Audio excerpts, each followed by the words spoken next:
ദൈവനാമത്തിന് മഹത്വം ഉണ്ടാകുമാറാകട്ടെ. ഇന്ന് വരെ ജീവിപ്പാൻ ദൈവം തന്ന ഉപകാരങ്ങൾ ഓർത്ത് സ്തോത്രം ചെയ്യാം. ഞാൻ കുര്യൻ എം ചാക്കോ. ഞങ്ങളോ ക്രൂശിക്കപ്പെട്ട ക്രിസ്തുവിനെ പ്രസംഗിക്കുന്നു. ആദ്യകാലങ്ങളിൽ സഭാഹോളുകളുടെ മുൻപിൽ കണ്ടിരുന്ന ബോർഡുകളിലെ വാചകമാണ് നാം ശ്രദ്ധിച്ചത്. കാലം മുമ്പോട്ട് പോയി, തലമുറ മാറി വന്നു. അവർ എഴുതി, ഞങ്ങളോ ക്രിസ്തുവിനെ പ്രസംഗിക്കുന്നു. പിന്നെയും മാറ്റമുണ്ടായി. ഞങ്ങളോ പ്രസംഗിക്കുന്നു എന്ന നിലയിൽ കാര്യങ്ങൾ നടന്നു വരുന്നു. യോഹന്നാൻ സുവിശേഷം 15:26 16:14 പറഞ്ഞിട്ടുള്ള കാര്യങ്ങൾ ശ്രദ്ധിക്കേണ്ടതാണ്. ആ വാക്യങ്ങൾ പ്രകാരമാണ്: ഞാൻ പിതാവിൻ്റെ അടുക്കൽ നിന്ന് നിങ്ങൾക്ക് അയപ്പാനുള്ള കാര്യസ്ഥനായി പിതാവിൻ്റെ അടുക്കൽ നിന്ന് പുറപ്പെടുന്ന സത്യാത്മാവ് വരുമ്പോൾ അവൻ എന്നെക്കുറിച്ച് സാക്ഷ്യം പറയും. 16:14 പരിശുദ്ധാത്മാവ് എനിക്ക് ഉള്ളതിൽ നിന്ന് എടുത്ത് നിങ്ങൾക്ക് അറിയിച്ചു തരുന്നതുകൊണ്ട് എന്നെ മഹത്വപ്പെടുത്തും. പരിശുദ്ധാത്മ ശക്തിയിൽ അധിഷ്ഠിതമായ സാക്ഷീകരണത്തെക്കുറിച്ച് ഇന്ന് അനവധി പേർ വേണ്ടത്ര മനസ്സിലാക്കിയിട്ടില്ല എന്ന് തോന്നുന്നു. ഈ വിഷയത്തെക്കുറിച്ചുള്ള അറിവും ബോധ്യവും ഈ കാലയളവിൽ ഉണ്ടായേ തീരൂ. ദൈവാത്മാവിൻ്റെ പ്രഥമ പ്രവൃത്തി എന്നത് യേശുവിനെ സാക്ഷിക്കുക എന്നതാണ്. അത് കർത്താവായ യേശു താൻ പറഞ്ഞ കാര്യവുമാണ്.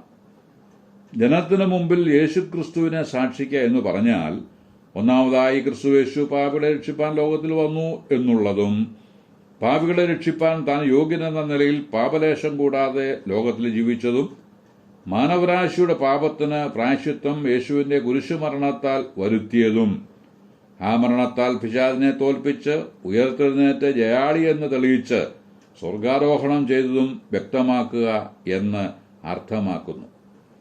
2, അപ്പോസ്തലന്മാർ പറഞ്ഞതുപോലെ ഈ വസ്തുതകൾക്ക് ഞങ്ങൾ സാക്ഷികൾ എന്ന് പറഞ്ഞുകൊണ്ട് തങ്ങളെ തന്നെ ജനത്തിനു മുമ്പാകെ വെളിപ്പെടുത്തുക എന്ന വസ്തുതയും യേശുവിനെ സാക്ഷിക്കുക എന്ന വാക്കിൽ അർത്ഥമാക്കിയിട്ടുണ്ട്. ഈ ഒരു ബോധ്യം പരിശുദ്ധാത്മാ സഹായത്താൽ മാത്രമേ നമുക്ക് ലഭിക്കുന്നുള്ളൂ. അങ്ങനെ സാക്ഷിച്ച സന്ദർഭങ്ങളിലെല്ലാം പരിശുദ്ധാത്മാവ് ക്രിസ്തുവിന്റെ വ്യക്തിത്വത്തിനും പ്രവർത്തനത്തിനും സാക്ഷ്യം വഹിച്ചതായി പ്രവൃത്തിയുടെ പുസ്തകത്തിലുടനീളം കാണുന്നുമുണ്ട്.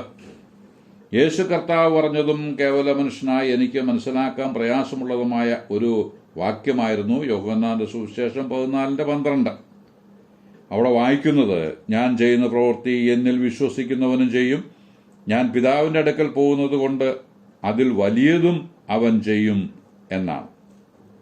ഈ വാക്യം എനിക്ക് മനസ്സിലാകാതിരുന്നു എന്നുള്ളത് ശരി. കർത്താവ് ചെയ്തതിനേക്കാൾ വലിയ എന്ത് പ്രവൃത്തിയാണ് ഒരു മനുഷ്യന് ചെയ്യാനാവുക? കല്ലറയിൽ വെച്ചിട്ട് ദിവസങ്ങളായ ഒരു മൃതനെ ഒരു വാക്കിനാൽ വിളിച്ച് ഉയർപ്പിക്കുന്നതിനേക്കാൾ വലിയ എന്ത് പ്രവൃത്തിയാണ് ഒരുവന് ക്രിസ്തുവിൽ വിശ്വസിച്ചതിന് ശേഷം ചെയ്യുവാനായിട്ട് കഴിയുക? ലോകത്തെ മുഴുവൻ വാക്കാൽ സൃഷ്ടിച്ചവനും മണ്ണിൽ നിന്ന് മനുഷ്യനെ മനഞ്ഞ് മൂക്കിൽ ജീവശ്വാസമൂതി മനുഷ്യന് ജീവന് നൽകിയവന് മരിച്ചവനെ ജീവനിലേക്ക് മടക്കി വരുത്തുവാൻ ഒരു പ്രയാസവുമില്ല എന്ന് പിന്നീട് ഗ്രഹിച്ചു. ലോകം കണ്ടതിൽ വെച്ച് വലിയ അത്ഭുതം പെന്തക്കോസ്ത് നാളിലെ അത്ഭുതമാണ് എന്ന് പറഞ്ഞാൽ തെറ്റില്ല എന്ന് തോന്നുന്നു. മാനസാന്തരപ്പെടാത്ത ജനം, മുൻവിധിയും കയ്പും വിദ്വേഷവും നിറഞ്ഞ മനുഷ്യൻ, അവർ ദൈവപുത്രന്റെ ചോരപ്പാടുള്ള കൈകളുമായി ഓടിക്കൂടിയപ്പോൾ അവരോട് സുവിശേഷം പറഞ്ഞ് 3000-ഓളം പേരെ മാനസാന്തരത്തിലേക്ക് നടത്തി അവരെ അവിടെയുള്ള ജലത്തിലിറക്കി സ്നാനപ്പെടുത്തി ക്രിസ്തുവിന്റെ ശിഷ്യരാക്കി. അത് വലിയ അത്ഭുതം എന്നല്ലാതെ എന്തു പറയാൻ? കർത്താവായ യേശു സ്വർഗത്തിലേക്ക് പോയ നാൾ വരെ ഏതാണ്ട് 500-ലധികം പേർ മാത്രമേ തന്റെ ശിഷ്യന്മാരായി അറിയപ്പെട്ടിരുന്നുള്ളൂ. എന്നാൽ പരിശുദ്ധാത്മ സഹായത്താൽ പത്രോസിന്റെ ആദ്യ പ്രസംഗത്തിൽ തന്നെ 3000-ഓളം പേർ ശിഷ്യന്മാരായി തീർന്നു എന്നുള്ളത് ഞാൻ പിതാവിന്റെ അടുക്കൽ പോകുന്നത് കൊണ്ട് അതിൽ വലിയതും അവൻ ചെയ്യുമെന്ന് പറഞ്ഞതിന്റെ നിവൃത്തിയല്ലേ? 3000 പിന്നെ 5000 പിന്നെ 10,000 ആയി. അങ്ങനെ വർദ്ധിച്ചു വന്നു, ഇന്നും വർദ്ധിച്ചുകൊണ്ടിരിക്കുന്നു. സ്തോത്രം. യോഹന്നാന്റെ സുവിശേഷം 16:13 സത്യത്തിന്റെ ആത്മാവ് വരുമ്പോഴോ അവൻ നിങ്ങളെ സകല സത്യത്തിലും വഴി നടത്തും. അവൻ സ്വയമായി സംസാരിക്കാതെ താൻ കേൾക്കുന്നത് സംസാരിക്കുകയും വരുവാനുള്ളത് നിങ്ങൾക്ക് അറിയിച്ചു തരികയും ചെയ്യും എന്ന് വായിക്കുന്നു. നമ്മെ നയിക്കുവാൻ പരിശുദ്ധാത്മാവിനെ അനുവദിക്കുന്നുവെങ്കിൽ നാം അറിയേണ്ട സത്യങ്ങൾ പരിശുദ്ധാത്മാവ് നമ്മെ അറിയിക്കുക തന്നെ ചെയ്യും. ആത്മാവിനാൽ നയിക്കപ്പെടേണ്ടതിനായി നാം നമ്മെ തന്നെ വിനയപ്പെടുത്തേണ്ടിയിരിക്കുന്നു. ആത്മാവിനെ നമ്മുടെ ഉപദേഷ്ടാവും വഴികാട്ടിയുമായിരിക്കുവാൻ അനുവദിക്കണം. എങ്കിൽ ജീവിതത്തിൻ്റെ പല ഇരുണ്ട വിനാഴികകൾ നമുക്ക് ഒഴിവാക്കി അവിടെയും പ്രകാശം പരത്തുവാൻ കഴിയും.